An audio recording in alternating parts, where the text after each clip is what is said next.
Good morning, guys. It's Friday. It's the end of the work week for most of us. And I'm here in First Corinthians continuing what we were doing this week. Now, from verse 24, it says, "But to those called by God to salvation, both Jews and Gentiles, Christ is the power of God and the wisdom of God. This foolish plan of God is wiser than the wisest of human plans, and God's weakness is greater than the greatest of human strengths."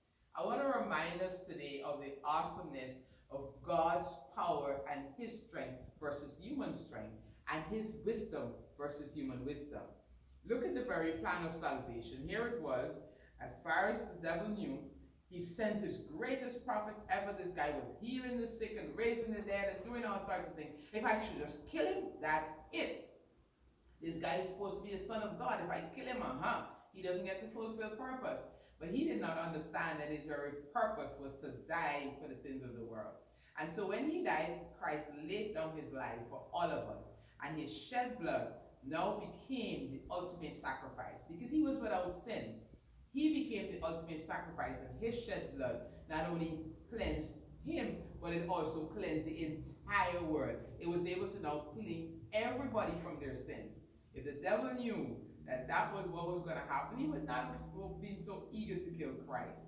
And it's the same thing with our lives. There are a lot of things in our lives that God uses that seems as if it's going that way, where really he's trying to turn it back to be for our good. There are a lot of things that you might want to tell yourself, why am I going through this? This is so hard, this is so difficult. But not realizing that it's going to be a part in your life along your destiny's journey where you're going to need that knowledge, you're going to need that experience when it matters most. So having gone through a smaller version and seeing the victory there, when the bigger version comes to you, you're like, oh, my God can take care of that. And it helps you.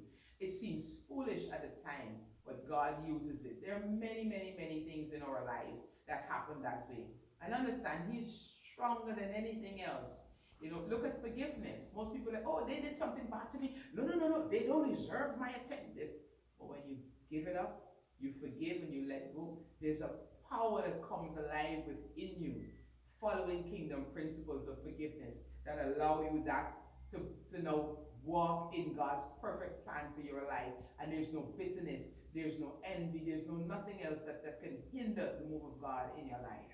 So I want to remind us that it may seem like a frivolous thing. It may seem weak. The people around the world may not understand. And the people, and even you sometimes don't fully understand. But allow God's wisdom to play itself out in your life. You might be going one way, you just feel a strong need, somebody needs a help here. And you stop and you pause to do that. And in doing that, it opens up a bigger door for you in some other aspect.